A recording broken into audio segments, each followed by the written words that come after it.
नमस्कार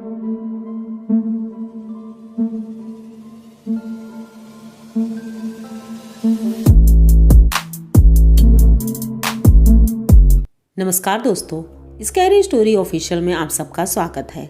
आज की कहानी की तरफ बढ़ने से पहले चैनल को सब्सक्राइब कर लीजिए और अगर कहानी अच्छी लगती है तो प्लीज़ लाइक एंड कमेंट करना मत भूलिएगा। दोस्तों, आज की कहानी बहुत ही ज़्यादा डरावनी है। वैसे तो आप लोग सोच रहे होंगे कि मैं हर कहानी के बारे में ऐसा बोलती हूँ, लेकिन कुछ कहानियाँ ऐसी होती हैं जो कि बहुत ही ज़्यादा डरावनी होती हैं।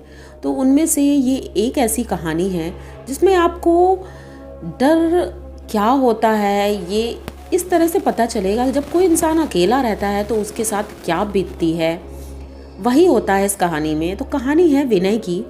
विनय एक फैक्ट्री में काम करता है और उसके पास इतना ज़्यादा पैसा नहीं है कि वो अपने लिए एक गाड़ी खरीद सके। साइकिल से फैक्ट्री जाता है और घर वालों का पालन पोषण करता है। माँ बूढ़ी है और पिताजी हैं नहीं, बीबी हैं, 2 बच्चे हैं। तो इन सब का पालन पोषण करने में बहुत प्रॉब्लम्स हो रही थी, लेकिन विनय हिम्मत नहीं हारता है और मेहनत बहुत करता है। गांव से सुबह साइकिल से जाना, उसके बाद देर रात घर आना, तो ये इसका रूटीन था। आज रोज़ की तरह वो फैक्ट्री गया था और रात में लगभग 9 बजे जब वो फैक्ट्री से वापस चल रहा था तो अचानक से तेज़ बारिश शुरू हो जाती है। बारिश की वजह से अब वो साइकिल से था तो उसने सोचा कि ये कहीं पर रुक जाता हूँ। तो एक चाय की दुकान थी, उस चाय की दुकान में वहीं पर विनय बैठ जाता है और एक कप चाय पीता है। अब बैठे इंतज़ार कर रहा था कि बारिश बंद होगी तभी वहाँ से निकलूँगा, लेकिन बारिश तो बंद होने का नाम ही नहीं ले रही थी। लगभग 10:30 बज चुका था और बारिश अभी भी हो रही थी, उतनी तेज़ नहीं लेकिन हो रही थी। तो विनय कहता है कि अब मुझे शायद निकलना चाहिए, क्योंकि ठीक है अगर भीग जाएंगे तो भी ठीक है, लेकिन अगर ज़्यादा देर हो गई तो प्रॉब्लम होगी। तो दुकान वाले कहते हैं हाँ भैया, क्योंकि मैं भी दुकान बंद करने जा रहा हूँ और बारिश का कोई भरोसा नहीं है, कब तेज़ हो जाए कब धीमी हो जाए, तो मैं दुकान बंद करने जा रहा हूँ। तो वो दुकान बंद करता है और विनय साइकिल से चल देता है। धीमी धीमी बारिश हो रही थी। ये भीगते भीगते बस आगे बढ़ ही रहा था। रास्ते में इतना कीचड़ था क्योंकि गांव का रास्ता और कच्चा रास्ता था, तो ये जंगल के रास्ते हुए शॉर्टकट से उस तरह चला जा रहा था। अब एक जगह पर ऐसा गड्ढा आता है जो कि दिखाई नहीं दे रहा था। उस जगह अचानक से पता नहीं कोई कीला या क्या चीज़ उसके साइकिल के टायर में जाता है और टायर की हवा निकल जाती है, यानी टायर पंचर हो जाता है। अब विनय बहुत परेशान होता है कि इतनी बरसात में मैं घर कैसे जाऊंगा, अभी 2-3 किलोमीटर बाकी था।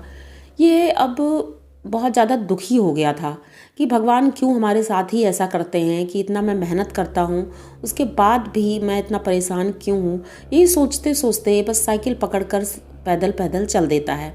अब इतनी रात में कोई साइकिल मैकेनिक की दुकान खुली नहीं थी, तो मजबूरन उसे पैदल ही जाना था 3 किलोमीटर। ये भीगते हुए उसी तरह जंगल के रास्ते चला जा रहा था। अजीब अजीब सी आवाज़ें आ रही थी अगल बगल से। डर तो बहुत लग रहा था क्योंकि पहली बार इतना लेट हो गया था। लगभग 11:30 बज चुका था और अभी 2 किलोमीटर बाकी था। तभी इसने गौर किया कि एक आवाज़ आ रही है, जैसे बारात जाती है तो बैंड वालों की आवाज़ होती है, तो वो आवाज़ सुनाई दे रही थी। अब विनय को थोड़ी हिम्मत मिलती है कि चलो शायद किसी की बारात जा रही है, तो मैं जल्दी जल्दी यहाँ से चल सकता हूँ और अब डर नहीं लगेगा, क्योंकि उस घने जंगल के सन्नाटे में बहुत ज़्यादा डर लग रहा था उसे कि हो सकता है चोर डकैत या फिर भूत प्रेत कोई भी आ सकता है। तो उसे बहुत डर लग रहा था, लेकिन अब उसे ठीक लग रहा था। तो वो जल्दी जल्दी बस बारात के पीछे जाना चाहता था कि उस भीड़ के साथ मैं भी निकल जाऊँगा। ये आवाज़ के पीछे पीछे चलता जा रहा था। उसने देखा कि एक भीड़ है, बहुत बड़ी भीड़ है, जिसमें कि बहुत सारे लोग हैं, लगभग 50 से 100 लोग हैं और सब चल रहे हैं, बैंड बज रहा है।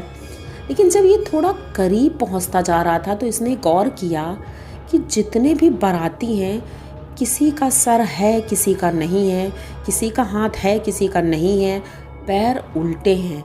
ये सारी चीज़ें देख करके अब विनय बहुत ज़्यादा डर गया था। उसे लगा ये नॉर्मल नहीं है, ये शायद भूतों की बारात है और मैं इस जगह आकर के बहुत बुरी तरह फंस चुका हूँ, क्योंकि कहते हैं कि भूतों की बारात जो देख लेता है वो जिंदा बचता नहीं है। अब बिना घबराहट की वजह से इतनी तेज़ी से वो साइकिल वहीं फेंकता है और भागना शुरू करता है। लगभग 2 किलोमीटर का रास्ता वो 10 से 15 मिनट में तय कर लेता है। वो बारात तो निकल गई थी, इसने उधर देखा भी नहीं और चुपचाप शॉर्टकट से ही वो अपने घर पहुंचा। एकदम हाँफ रहा था बहुत ज़्यादा, बारिश में भीग चुका था, कई जगह रास्ते में गिरा था, तो उसकी हालत वैसे ही बहुत ख़राब हो गई थी। लेकिन जब वो घर पहुंचा तो उनकी माताजी और उनकी पत्नी ने पूछा, क्या हुआ है, आप इतना परेशान क्यों हैं? तो विनय ने पूरी बात बताई। तो उनकी माँ बताती है कि तुम्हारे पिताजी बताया करते थे कि एक बार उन्होंने भी उस रास्ते पर एक बारात देखी थी, लेकिन वो बारात बहुत ही ज़्यादा खौफनाक थी और उसी के बाद से उनकी तबीयत ख़राब होने लगी थी। पता नहीं क्या हुआ था उन्हें और तभी वो गुजर गए थे। अब पूरी बात तो नहीं पता है कि क्या होता है इससे, लेकिन जो भी है बेटा, कल सुबह ही हम बड़े वाले मंदिर चलेंगे और तुम्हारा पूजा करवाएंगे, पूजन तुम्हारा। तो ऐसे ही होता है, दूसरे दिन सुबह ही लोग हनुमान जी के मंदिर जाते हैं, पूजा करते हैं और ये एकदम ठीक है, क्योंकि हनुमान जी की कृपा जिसके ऊपर होती है वो हमेशा ठीक ही होता है। लेकिन ये एक्सपीरियंस बहुत ही ज़्यादा डरावना था। उसके बाद से विनय कभी भी लेट नाइट उधर से नहीं आया है, क्योंकि वो डर चुका था, वो समझ चुका था कि वहाँ कुछ भी हो सकता है। वो जंगल भूतिया जंगल था, वहाँ पर भूतों की बारातें और ये सारी घटनाएं आम हैं।